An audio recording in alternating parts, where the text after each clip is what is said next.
وكذلك جعلناكم أمة وسطا لتكونوا شهداء على الناس ويكون الرسول عليكم شهيدا. صدق الله العظيم.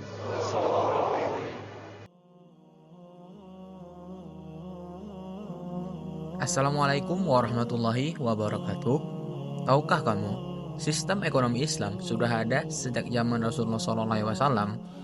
Saat itu, transaksi dilakukan dengan jujur, tanpa riba, dan penuh keadilan. Para sahabat pun meneruskan prinsip ini, menjadikan perdagangan sebagai bagian dari ibadah. Lalu, di masa Bani Umayyah dan Abbasiyah, sistem keuangan Islam makin berkembang. Bayangkan sudah ada lembaga semacam Baitul Mal, semacam kas negara yang ngatur keuangan umat secara syariah. Setelah itu, sempat tenggelam cukup lama, sampai akhirnya bangkit kembali di era modern. Perbankan syariah mulai tumbuh di berbagai negara, termasuk Indonesia. Dari awal yang sederhana, kini kita punya bank-bank syariah yang maju dan makin dipercaya masyarakat. Kita kupas perjalanan panjang ini, lika-liku perbankan syariah dari masa Rasulullah dan sahabat hingga sampai ke Indonesia.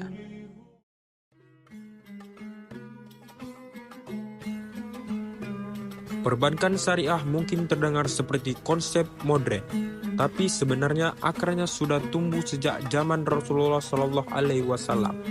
Walau belum ada institusi bernama bank, nilai-nilai dasar sistem keuangan Islam sudah dijalankan dengan kuat sejak awal turunnya Islam.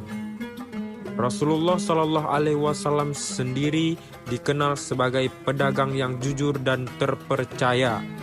Aktivitas niaga beliau menggunakan akad-akad yang kini menjadi dasar transaksi perbankan syariah, seperti murabahah, mudarabah, ijarah, dan wadiah.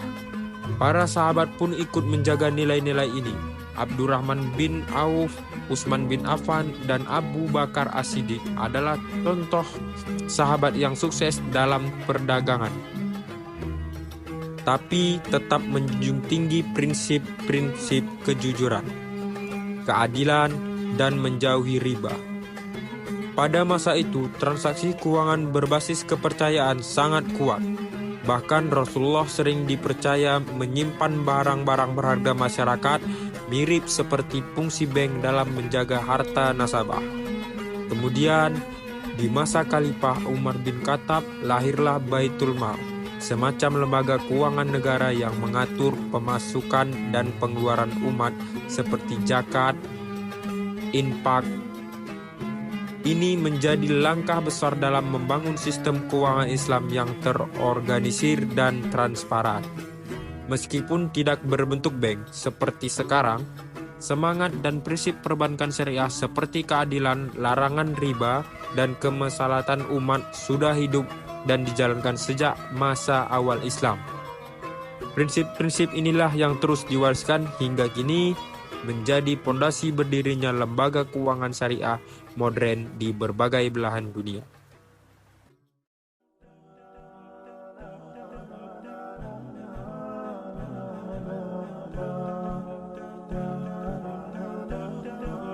Memasuki masa Bani Umayyah, sistem keuangan Islam makin berkembang. Baitul Mal mulai difungsikan lebih sistematis. Negara mengelola pendapatan dari zakat, pajak, jizyah, dan kharaj, serta hasil perdagangan negara dengan prinsip-prinsip syariah.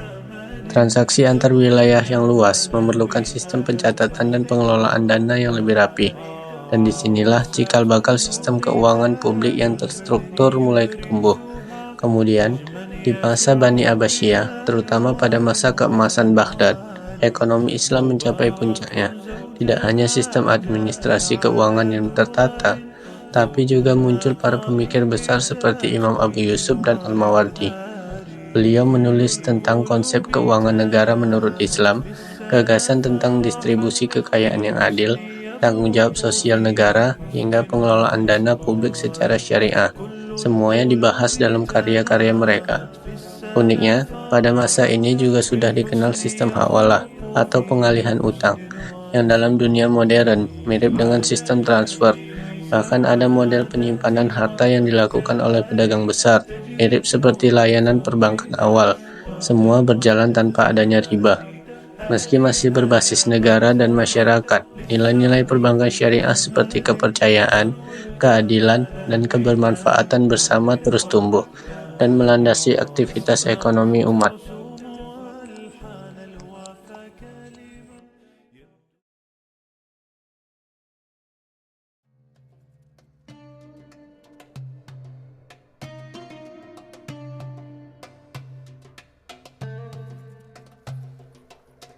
Siapa sangka, prinsip-prinsip keuangan Islam juga tumbuh subur di jantung dunia barat sampai Eropa.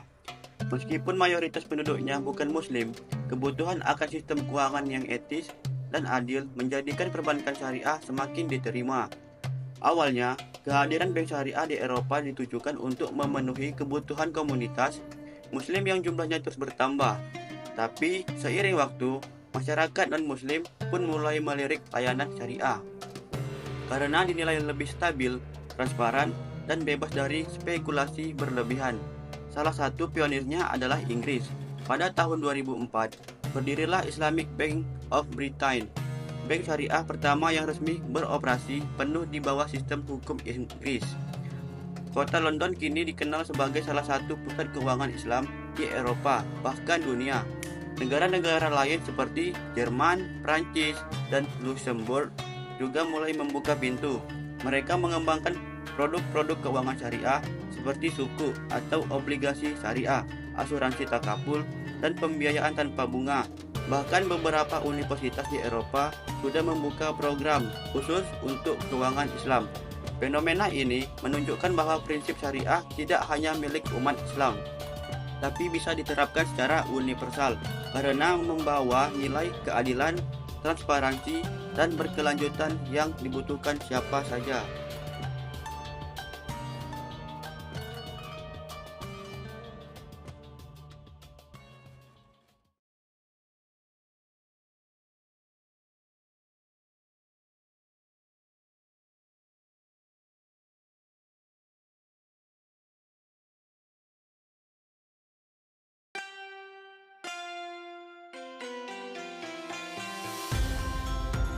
Indonesia, sebagai negara dengan populasi muslim terbesar di dunia, juga tidaklah ketinggalan dalam mengembangkan perbankan syariah. Perjalanan perbankan syariah sendiri di Indonesia dimulai sejak tahun 1990-an, ketika Bank Muamalat Indonesia didirikan sebagai bank syariah pertama di Indonesia. Namun, perjalanan ini tidaklah mudah. Bank-bank syariah harus menghadapi tantangan besar, baik dari sisi regulasi maupun pemahaman masyarakat.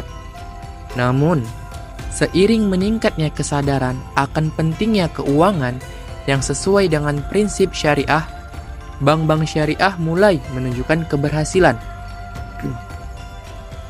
Titik balik penting terjadi pada tahun 2008, ketika pemerintah Indonesia mengeluarkan Undang-Undang Nomor 21 Tahun 2008 tentang Perbankan Syariah. Undang-undang ini memberikan dasar hukum yang jelas dan kuat bagi pengembangan perbankan syariah di Indonesia itu sendiri. Undang-undang ini mengatur tentang pengelolaan bank syariah, produk-produk syariah yang bisa ditawarkan, dan juga pengawasan yang lebih transparan untuk memastikan semua transaksi berjalan sesuai dengan prinsip syariah. Dengan adanya undang-undang ini, bank-bank syariah di Indonesia mendapat pengakuan resmi dan regulasi yang jelas membuat masyarakat semakin percaya untuk bertransaksi dengan bank yang bebas dari riba. Sejak itu, bank-bank syariah semakin berkembang pesat, menawarkan berbagai produk seperti pembiayaan rumah, kendaraan, hingga layanan investasi yang bebas dari unsur-unsur yang dilarang dalam Islam.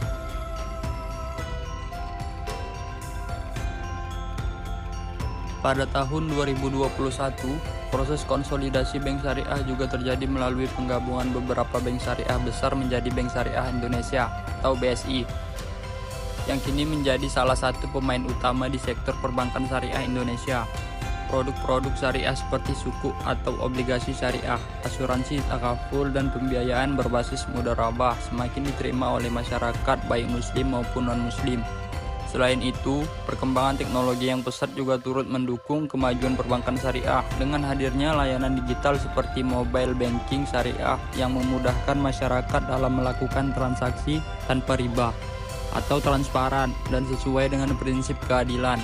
Perkembangan ini menandakan bahwa perbankan syariah di Indonesia tidak hanya menjadi pilihan bagi umat muslim, tetapi juga untuk siapa saja yang mencari alternatif keuangan yang lebih etis, adil, dan berkelanjutan.